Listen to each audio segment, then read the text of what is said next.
श्री गणेशाय नमः। मैं हूँ वामिका और आप सभी का हमारे चैनल आध्यात्मिक सागर में बहुत बहुत स्वागत है। पौष मास के कृष्ण पक्ष की चतुर्थी तिथि को अखुरत संकुष्टि चतुर्थी कहा जाता है और इस दिन संकट मोचन गणेश जी का पूजन किया जाता है। आज पौष मास की संकष्टी चतुर्थी का व्रत रखा जाएगा और कहते हैं यदि कोई व्यक्ति किसी संकट या परेशानी में है तो उसे भगवान गणेश का विधि विधान से पूजन करना चाहिए या फिर संकष्टी चतुर्थी के दिन व्रत रखना चाहिए। इससे गणेश भगवान प्रसन्न होते हैं और अपने भक्तों की परेशानियां दूर करते हैं। आज आप सुनिए संकष्टी चतुर्थी की व्रत कथा और चौथ माता की कहानी। पार्वती जी ने भगवान गणेश से पूछा, हे पुत्र, पौष मास में किस गणेश की पूजा किस तरह से करनी चाहिए और उस दिन क्या भोजन करना चाहिए, उसे आप संक्षेप में बताइए। तब श्री गणेश जी ने कहा, हे महादेवी, पौष मास की चतुर्थी विघ्न नाशिनी होती है। उसमें लंबोदर नामक गणेश जी की पूजा करके भोजन के रूप में केवल गोमूत्र ही पीना चाहिए। व्रती को पूर्वोक्त विधि से पूजन करना चाहिए, अर्थात दिन भर शांत भाव से निराहार रहकर व्रत करें, दिन में सोए नहीं और ब्रह्मचर्य का पालन करें। रात्रि में पूजन के बाद ब्राह्मणों को भोजन कराएं। दूध से बनी हुई खीर में शुद्ध घी मिलाकर गणपति मंत्र से हवन करें तो वह शासक को भी अपने वशीभूत कर सकता है। इस संबंध में हम आपको एक प्राचीन कथा सुनाते हैं। एक बार रावण ने सभी देवताओं को जीतकर मदांध होकर संध्या कर रहे बाली को पीछे से जाकर पकड़ लिया। बलशाली बाली रावण को अपनी कांखों में दबाए आकाश मार्ग द्वारा किष्किंधापुरी में आया और इस बंदी रावण को अपने पुत्र अंगद के लिए खिलौने के रूप में दे दिया। रावण के गले में रस्सी बांधकर अंगद ने उसे पूरे नगर में घुमाना शुरू कर दिया। विश्व विजयी रावण की ऐसी हालत देखकर सभी नगरवासियों ने बड़ा उपहास किया। जनता कहने लगी, अरे देखो तो सही, यह विश्व विजेता रावण आज राजकुमार द्वारा सड़कों पर घुमाया जा रहा है। पुरवासियों की बात से रावण बहुत ही लज्जित हुआ और उसका सारा घमंड चूर हो गया। उसने अपने नाना पुलस्त्य मुनि का स्मरण किया। अपने नाती की दीन पुकार से मुनि को आश्चर्य हुआ कि उसकी नाती की ऐसी दशा कैसे हुई। अत्यंत गर्व से देव, दानव, मनुष्य आदि सभी का पतन अवश्यम भावी होता है। रावण के समीप आकर पुलस्त्य मुनि ने पूछा कि तुमने मुझे क्यों याद किया है? तब रावण ने कहा, हे नाना जी, देवताओं को जीतने के कारण गर्व करने से मेरी यह दुर्गति हुई है। मैंने संध्या करते हुए एक वानर राज को देखा। पश्चिमी महासागर के तट पर मैंने उसे पीछे से पकड़ने की चेष्टा की, परंतु मैं ही उसके द्वारा पकड़ लिया गया। मुझे वह यहाँ लाकर गले में रस्सी लगाकर अपने बेटे को खेलने के लिए दे दिया है। इस दुर्गति को देखकर नगरवासी मेरी हंसी उड़ाते हैं। हे देव, इसी चिंता में मैं बहुत व्याकुल रहता हूँ। रस्सी में बंधे रहने के कारण मैं अशक्त हो गया हूँ, अर्थात शक्तिहीन हो गया हूँ। हे नाथ, अब मैं क्या करूँ? मेरे जैसा आपके वंश में कोई दूसरा कुल कलंकी नहीं है। अब आप ही मेरी रक्षा कर सकते हैं। तब पुलस्त्य मुनि ने कहा, हे रावण, डरने की कोई बात नहीं है। मैं तुम्हें बंधन मुक्त करा दूंगा। यह बाली देवराज इंद्र के वीर से उत्पन्न है और पराक्रम में तुमसे बढ़कर है। इसकी मृत्यु महाराज दशरथ के पुत्र श्री राम के हाथों होगी। हे राक्षस राज, यदि तुम बाली के बंधन से छूटना चाहते हो तो मेरी बात मानकर संकट नाशक गणेश जी का व्रत करो। प्राचीन काल में वृत्तासुर की हत्या के प्रायश्चित स्वरूप इंद्र ने इस व्रत को किया था, अतः तुम भी इस संकट नाशक व्रत को करो। बहुत शीघ्र ही तुम्हारा क्लेश दूर हो जाएगा। इस प्रकार आदेश देकर ब्रह्मर्षि वन में चले गए और इधर रावण ने संकटनाशक व्रत का अनुष्ठान किया। हे देवी, इस व्रत के प्रभाव से रावण तत्काल ही बंधन रहित हो गया और सुखपूर्वक अपना राज्य करने लगा। भगवान कृष्ण कहते हैं, हे युधिष्ठिर, आप भी इस व्रत को कीजिए। इस व्रत के प्रभाव से संसार में समस्त शत्रुओं का संहार करके आप अपने उत्तम राज्य को प्राप्त करेंगे। कृष्ण जी की बात सुनकर युधिष्ठिर ने विधि पूर्वक पौष मास के कृष्ण पक्ष की संकष्टी चतुर्थी का व्रत किया और इस व्रत के प्रभाव से उन्होंने अपने राज्य को पुनः प्राप्त कर लिया। इस प्रकार पौष कृष्ण पक्ष गणेश चतुर्थी व्रत कथा समाप्त होती है। प्रेम से बोलिए गणेश जी भगवान की जय। अब सुनिए चौथ माता की कथा। पौराणिक कथा के अनुसार एक गांव में एक सेठ सेठानी थे। उनके एक बेटा और एक बहू थे। बहू सबको भोजन करा के फिर स्वयं भोजन करती थी। एक पड़ोसन ऐसी भी थी जो रोज पूछती थी कि बहू आज क्या बनाया है, क्या खाया है, तो बहू कहती ठंडो बासी। एक दिन उसके पति ने ऐसा सुनकर विचार किया कि आज तो पकवान बनाए जाएं, फिर देखें कि मेरी पत्नी क्या कहती है। उसने तरह तरह के पकवान बनवाए और घर के सभी लोगों ने एक साथ बैठकर भोजन किया।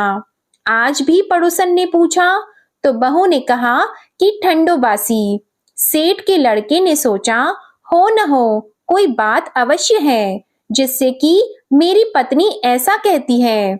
उसने पत्नी से पूछा, तुम रोज ठंडो बासी खाया ऐसा क्यों कहती हो, जबकि हम सब ने एक साथ बैठकर कई तरह के पकवान खाए। उसकी पत्नी बोली, हम जो खा रहे हैं वह बाप बूढ़ों की कमाई है। जिस दिन आप कमा कर लाओगे उस दिन मैं समझूंगी कि ताजा भोजन कर रहे हैं। अब एक दिन लड़के ने माँ से कहा, मैं एक बड़े शहर में कमाई करने जा रहा हूँ। माँ बोली, बेटा अपने पास इतना धन है कि खाया नहीं खत्म होगा। माँ के मना करने पर भी बेटे ने स्वयं कमाने का दृढ़ निश्चय कर लिया और जाते समय पत्नी से कहा, मैं जब तक कमाकर बहुत सा धन लेकर न आऊं तुम चूल्हे की आग मत बुझने देना। एक दिन चूल्हे की आग बुझ गई तो वह मन ही मन घबराने लगी, कहीं मेरे पति पर संकट तो नहीं आन पड़ा। जल्दी से पड़ोस में से आग लाकर चूल्हे में रख दूं, ऐसा विचार करके पत्नी पड़ोस में गई। वहां पड़ोसन चौथ माता का व्रत और पूजन कर रही थी। पड़ोसन ने कहा, थोड़ी देर में आकर ले जाना। तो बहू ने पड़ोसन से पूछा, आप यह व्रत क्यों करती हैं? इससे क्या मिलता है? पड़ोसन ने कहा, चौथ माता के इस व्रत को करने से अन्न और लक्ष्मी मिलती है और अपनी मनोकामनाएं पूर्ण होती हैं। अब बहू भी चौथ माता का व्रत करने लगी। दीवार पर उसने चौथ माता का चित्र बनाया। उस दिन घी और गुड़ का चूरमा बनाकर रात्रि को चंद्रमा को अर्घ देकर उसने भोजन किया। ऐसा करते करते बहुत दिन हो गए। चौथ माता ने उस बहू के पति को सपना दिया कि साहूकार का बेटा तू जागे कि सोवे, तेरी पत्नी तुझे बहुत याद कर रही है, घर जाकर उसकी चिंता मिटा दे। तू दुकान खोलकर कंकु केशर का पगलिया बना के बैठ जाना। आज तेरा हिसाब किताब चुकता हो जाएगा। अब तो चौथ माता ने जैसा कहा था वैसा ही हुआ। उसने घर जाने की तैयारी की और गाड़ी भर के धन दौलत लेकर चल दिया। रास्ते में एक बड़ा सा काला नाग फन फैलाए बैठा था और कहने लगा, आज तो मैं तुझे डसूंगा, छोड़ूंगा नहीं। आज तेरी आयु पूरी हो गई है। सेठ के लड़के ने कहा, आज चौथ माता ने मुझे सपना दिया तो मैं पत्नी से मिलने घर जा रहा हूँ। वहाँ मेरी पत्नी बहुत चिंता कर रही है। मैं उससे मिलकर जरूर आऊंगा, तब तुम मुझे डस लेना।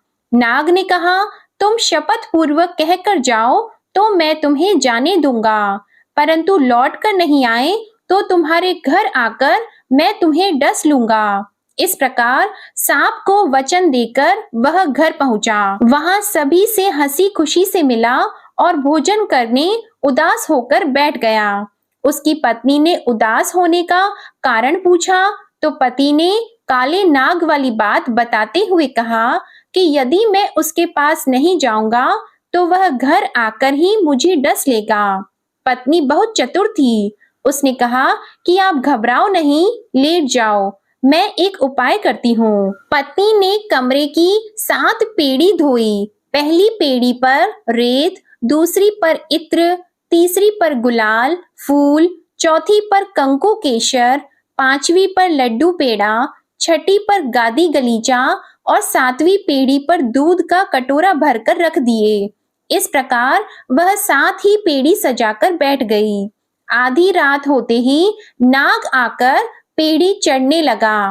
पहली पेड़ी पर रेत में लौट गया और कहने लगा कि सेठ की बहू ने आराम तो बहुत दिया, पर वचनों से बंध कर आया हूँ, सो डसूंगा अवश्य ही। इसी प्रकार 7 पेड़ियों पर नाग आराम करता हुआ और कहता हुआ कि डसूंगा जरूर, कमरे में जाने ही वाला था कि चौथ माता ने विचार किया कि मैं इसे नहीं बचाऊंगी तो संसार में धर्म कर्म और व्रत पूजन को कौन मानेगा। अब तो गणेश जी, चंद्रमा जी और चौथ माता ने उसे बचाने का विचार किया। चंद्रमा जी ने उजाला किया, चौथ माता ढाल बनी और गणेश जी ने तलवार लेकर नाग को मार दिया और ढाल से ढक दिया। अब बहू भी थकी हारी सो गई। दिन निकला तो लोग बेटे से मिलने आए, परंतु बेटा बहू तो उठे ही नहीं थे। बहुत देर हो गई तो माँ उन्हें उठाने गई। माँ ने 7 पेड़ियों पर जो कुछ देखा तो वो बहुत ही घबराई और बेटा बहू को आवाज लगाई। बेटा बहू उठे तो देखा कि एक ढाल तलवार वहां पड़ी है। अब ढाल उठाई तो वही काला नाग मरा हुआ पड़ा है। बेटा बहू ने सोचा कि आज तो धर्म कर्म ही आड़े आए हैं, जो भगवान गणेश जी और चौथ माता ने अपनी रक्षा की। हे चौथ माता, आपने जैसी सेठ के बेटे बहू की रक्षा की, वैसी ही सबकी रक्षा करना। बोलो चौथ माता की जय। गणेश चतुर्थी की अनेक पौराणिक कथाएं प्रचलित हैं, जिसमें से एक कथा के अनुसार एक बार भगवान शिव और माता पार्वती नर्मदा नदी के तट पर बैठे हुए थे। तभी माता पार्वती ने भोलेनाथ से समय बिताने के लिए चौपड़ खेलने को कहा। देवी पार्वती के आग्रह करने पर भगवान शिव चौपड़ खेलने के लिए तैयार हो गए, परंतु इस खेल में हार और जीत का फैसला कौन करेगा, यह प्रश्न माता पार्वती के सामने उठा। ऐसे में भगवान शिव ने कुछ तिनके एकत्रित कर उसका पुतला बनाकर उसकी प्राण प्रतिष्ठा की और पुतले से कहा कि हम चौपड़ खेलना चाहते हैं, लेकिन हमारी हार जीत का फैसला करने वाला यहाँ कोई भी नहीं है, इसलिए तुम्हें बताना होगा कि हम में से कौन जीता और कौन हारा। यह कहने के बाद खेल शुरू हो गया और संयोगवश तीनों बार माता पार्वती जी जीत गईं। खेल खत्म होने पर भगवान शिव ने उस बालक से हार और जीत का फैसला करने के लिए कहा, तो बालक ने पक्षपात करते हुए भगवान शिव को विजयी बता दिया, जिसे सुनकर माता पार्वती जी अत्यंत क्रोधित हो गईं और क्रोध में आकर उन्होंने उस बालक को लंगड़ा होने और कीचड़ में पड़ा रहने का श्राप दे दिया। माता पार्वती का क्रोध देखकर वह पुतला भयभीत हो गया और उसने अपने कृत्य के लिए माता पार्वती से क्षमा मांगी। वह कहने लगा कि माँ, मुझसे अज्ञानता के कारण ऐसा हो गया, मैंने जानबूझकर ऐसा नहीं किया है, मुझे क्षमा कर दीजिए। बालक की क्षमा मांगने पर माता पार्वती बहुत भावुक हो गईं और उन्हें इस बालक पर दया आ गई। उन्होंने इस श्राप से मुक्ति पाने का उपाय उसे बताया और कहा कि यहाँ गणेश पूजन के लिए नाग कन्याएं आएंगी, उनके कहे अनुसार तुम भी गणेश पूजन करना, ऐसा करने से तुम मुझे प्राप्त कर लोगे। यह कहकर माता पार्वती भगवान शिव के साथ कैलाश पर्वत पर चली गईं। ठीक 1 वर्ष के बाद उस स्थान पर नाग कन्याएं आईं।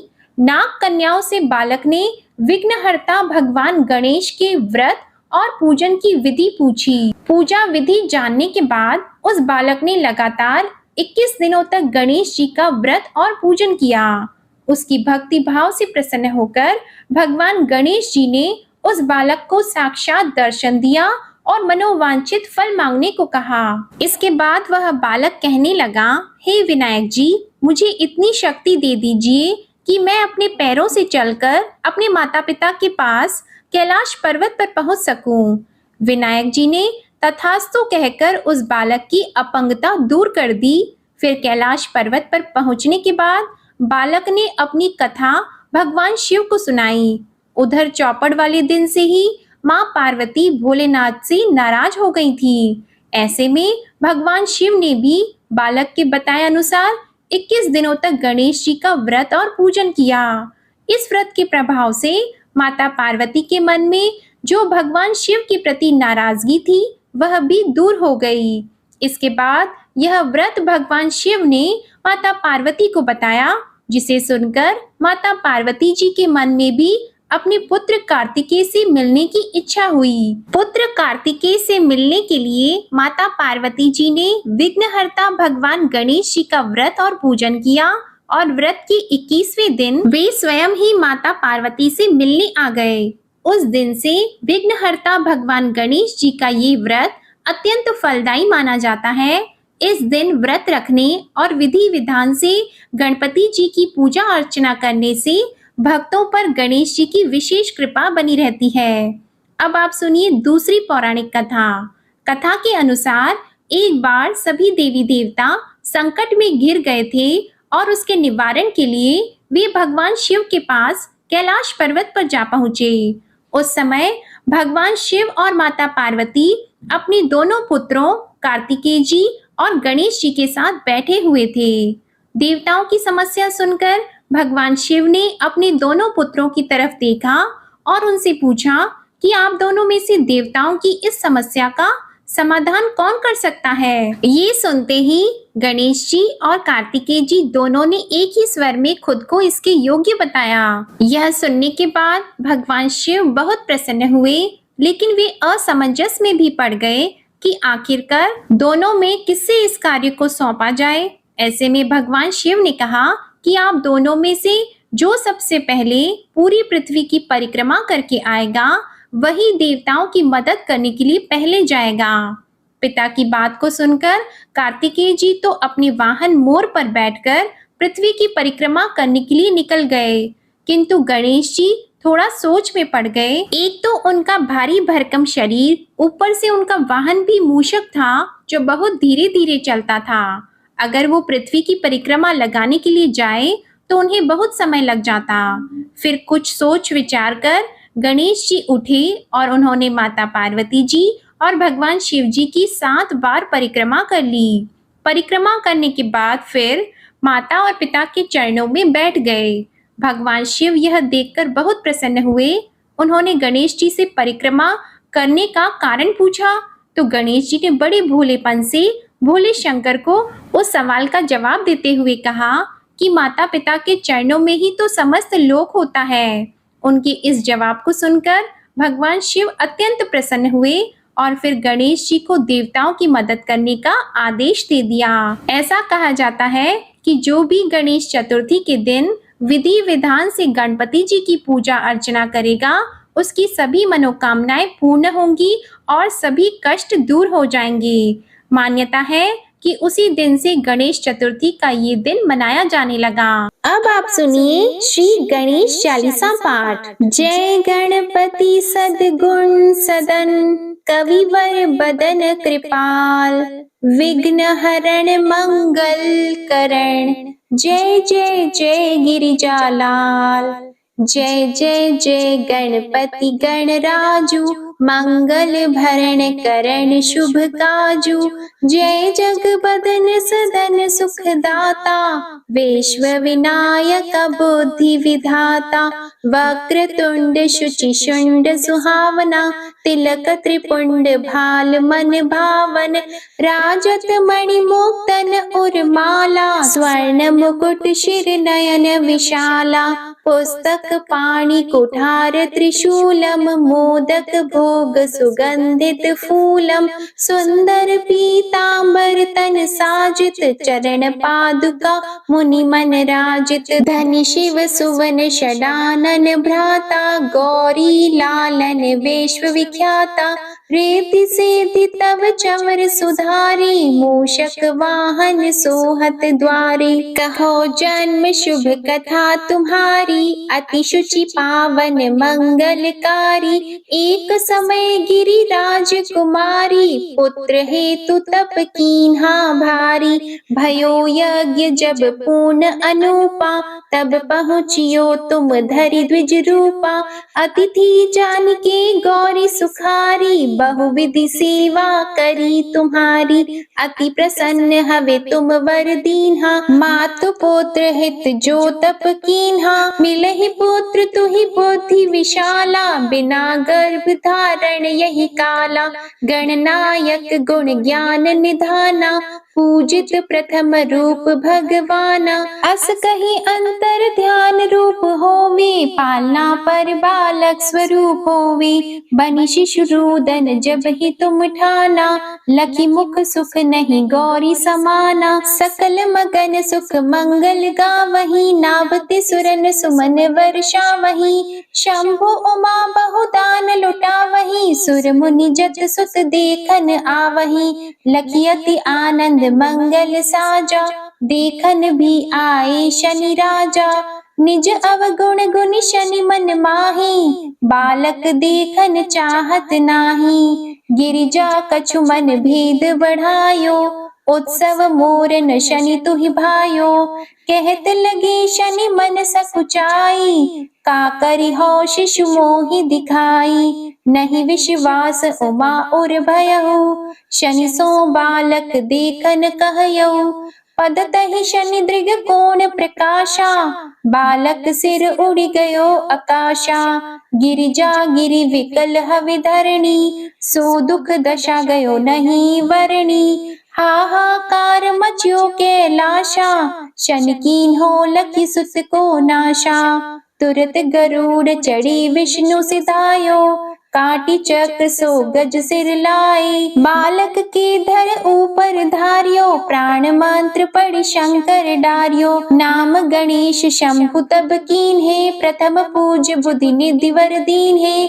बुद्धि परीक्षा जब शिव कीन्हा, पृथ्वी कर प्रदक्षिणा लीन्हा, चले षडानन भरमि भुलाई, रचि बैठ तुम बुद्धि उपाई, चरण मातु पितु के धर लीन्हे, तिनके साथ प्रदक्षिण कीन्हे, धनि गणेश कहि शिव हे हर्षि, नभते सुरन सुमन बहु बरसे, तुम्हारी महिमा बुद्धि बढ़ाई, शेष सहस मुख सके न गाई, मैं मतिहीन मलिन दुखहारी, करहु कौन विधि विनय तुम्हारी, भजत राम सुंदर प्रभु दासा, जग प्रयाग ककरा दुर्वासा, अब प्रभु दया दीना पर कीजे, अपनी शक्ति भक्ति कुछ दीजे, श्री गणेश यह चालीसा, पाठ करे कर ध्यान, नित नव मंगल ग्रह बसी, लहे जगत सम्मान, संबंध अपने सहस्त्र दश,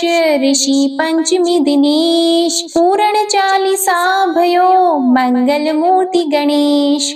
श्री गणेश चालीसा समाप्त होती है। प्रेम से बोलिए भगवान श्री गणेश की जय। आशा करती हूँ आप सभी का संकष्टी चतुर्थी का व्रत सफल हो और भगवान गणपति जी की कृपा आप पर सदा बनी रहे।